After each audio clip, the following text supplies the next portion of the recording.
Bismillahirrahmanirrahim. Assalamualaikum warahmatullahi wabarakatuh.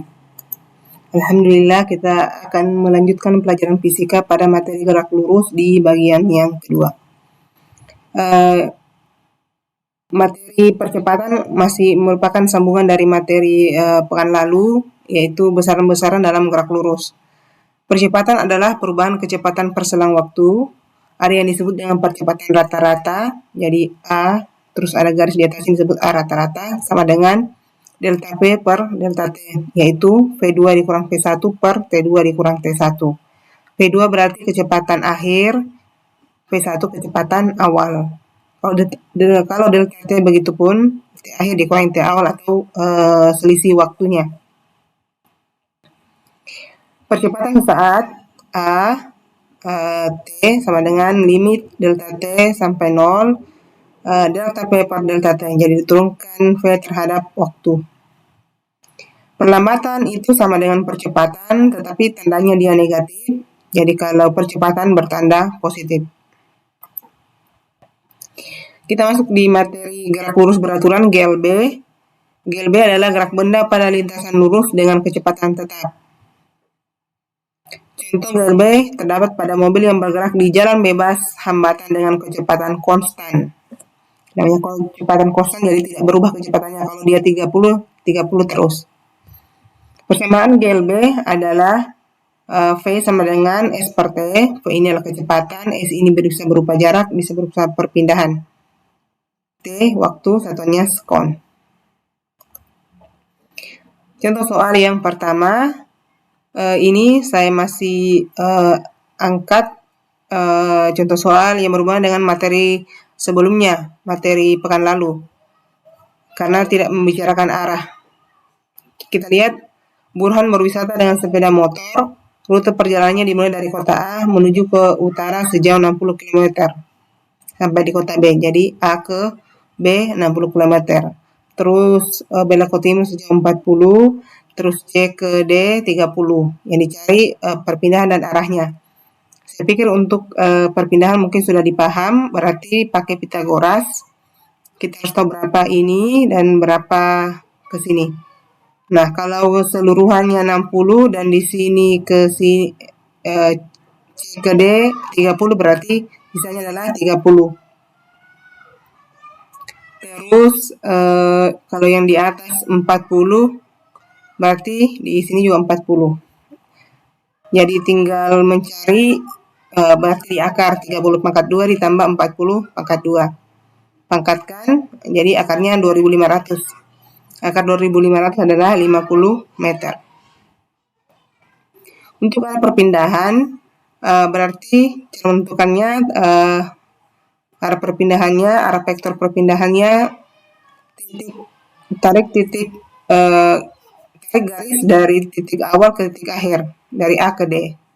Nah, kita samakan ini, berarti ini adalah timur laut. Ini sudah dipaham ya, arah mata angin, utara, timur, selatan, barat, timur laut, tenggara, barat daya, barat laut.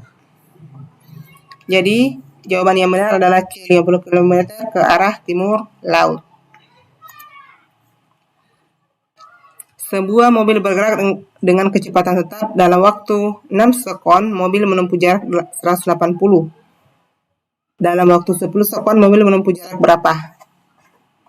Nah, kalau begini kita samakan saja keadaan kecepatannya, keadaan awal dan keadaan akhir. Jadi P1 sama dengan P2.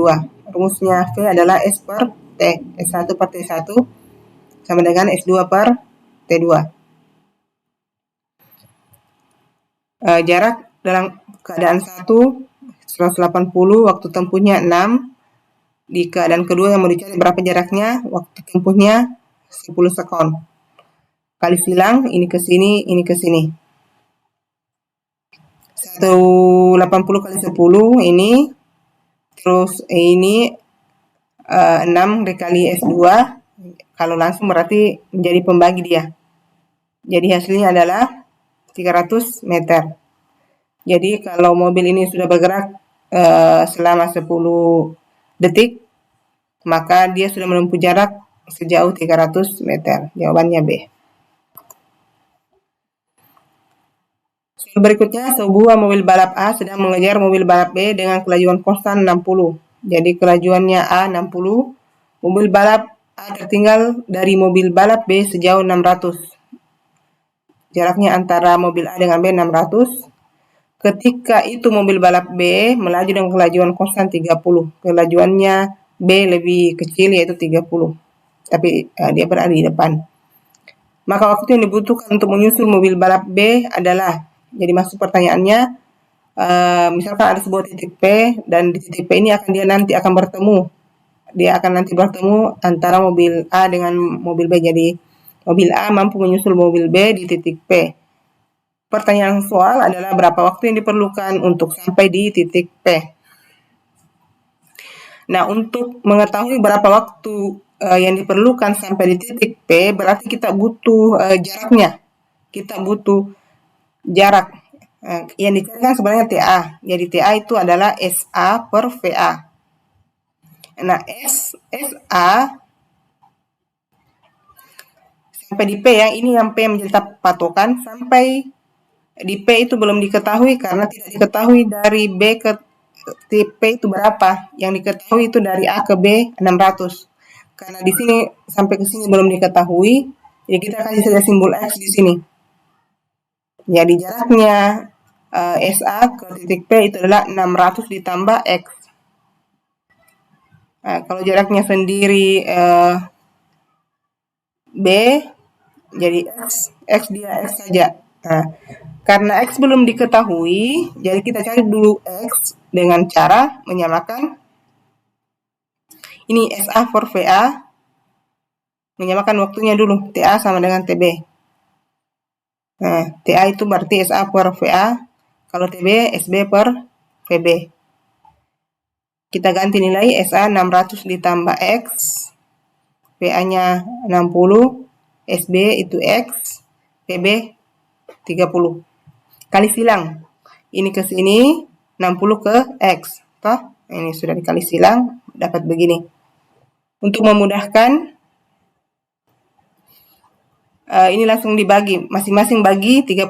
30 bagi 30, 1. Jadi habis di sini. 60 dibagi 30, 2. Jadi tinggal 600 ditambah X sama dengan 2X. Ya, terus ini X pindah ke sini, berarti berubah tanda dari positif menjadi negatif. Jadi dapat 2X dikurang X, yaitu X. 2X dikurang X. Atau 2X dikurang 1X itu adalah X atau 1X. 1 tidak perlu ditulis. Jadi X sama dengan 600. Nah, kalau sudah dapat, ganti SA. SA itu 600 ditambah X, berarti 600 ditambah 600. Bagi 60, yaitu 1200 bagi 60, 20 sekon. Cukup sekian untuk hari ini. Assalamualaikum warahmatullahi wabarakatuh.